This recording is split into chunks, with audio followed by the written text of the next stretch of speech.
Nas últimas horas, a situação da Oi passou por uma mudança significativa.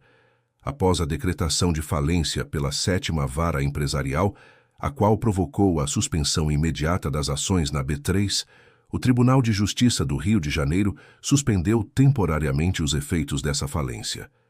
Neste vídeo, apresento uma análise técnica, detalhada e sem qualquer viés emocional, explicando o que exatamente está acontecendo, o que cada decisão representa e quais são os impactos prováveis para quem detém ações ou acompanha o caso. A decisão inicial partiu da constatação de 3 fatores principais.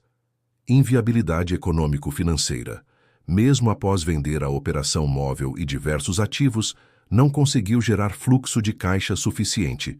Por exemplo, a venda da Oi Móvel levantou mais de 16 bilhões, mas o passivo continuou crescendo. Descumprimentos no plano de recuperação judicial.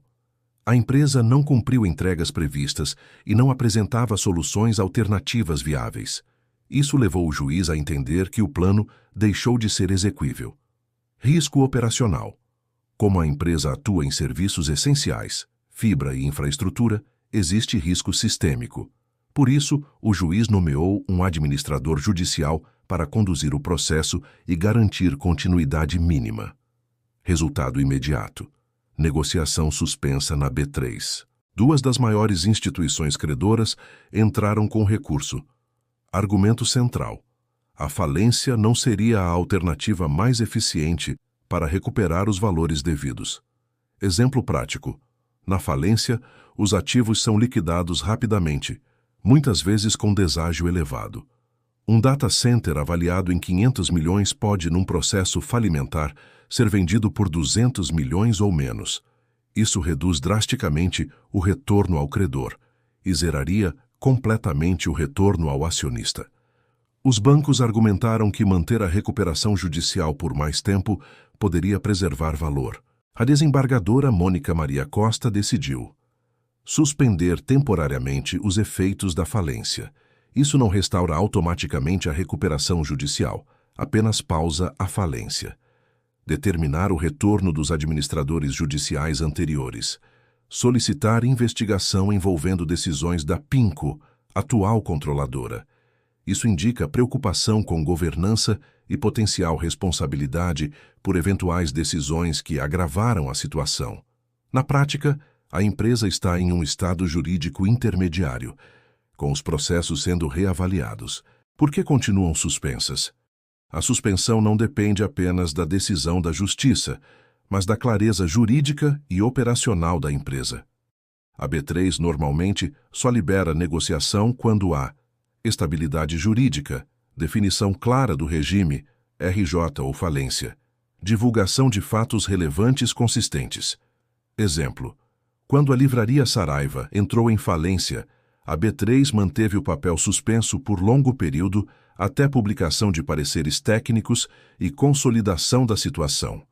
No caso da Oi, a instabilidade é maior ainda porque a falência foi decretada, depois suspensa, e ainda há recurso sendo analisado.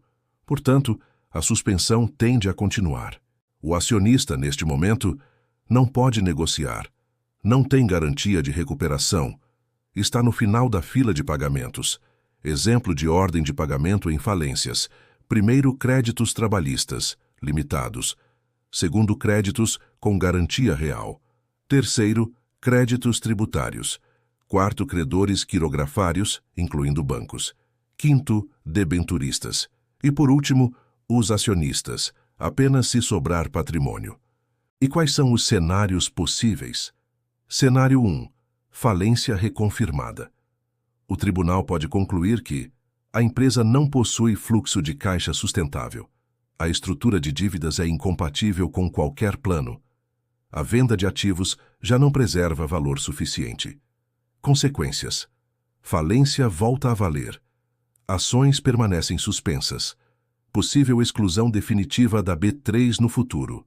Acionista: recuperação próxima de zero. Cenário 2. Retorno pleno à recuperação judicial.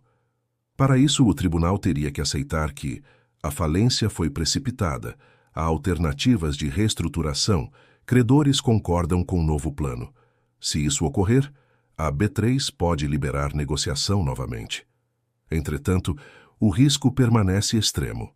Exemplo, a Livraria Cultura voltou da falência para a RJ em 2022, mas continuou altamente fragilizada e com risco operacional. Cenário 3. Reestruturação extraordinária. Pressupõe entrada de novos investidores, renegociação profunda das dívidas, venda de ativos com boa precificação, governança renovada. Esse cenário é tecnicamente possível, mas pouco provável diante do tamanho do passivo, da perda de market share, da dificuldade de captação. Mesmo aqui, o acionista atual seria diluído fortemente. Conclusão: a suspensão da falência não representa melhora operacional ou financeira. Trata-se apenas de uma medida processual que interrompe temporariamente os efeitos da decretação, enquanto recursos são analisados pelo tribunal. Do ponto de vista do acionista, o risco permanece extremamente elevado. Do ponto de vista jurídico, a situação ainda é instável. E do ponto de vista de mercado, a suspensão da negociação é uma medida preventiva que pode se prolongar. Este vídeo tem caráter estritamente informativo e educacional. O conteúdo apresentado não constitui recomendação de compra, venda ou manutenção de qualquer ativo financeiro. As opiniões aqui expressas refletem análises públicas, dados de mercado e informações disponíveis em relatórios oficiais das empresas e instituições financeiras citadas. Os investimentos em renda variável envolvem riscos e podem resultar em perdas. Sempre consulte um profissional certificado e avalie seu perfil de investidor antes de tomar qualquer decisão. Este canal não se responsabiliza por decisões de investimento baseadas neste conteúdo. O objetivo é informar, educar e estimular o pensamento crítico sobre o mercado financeiro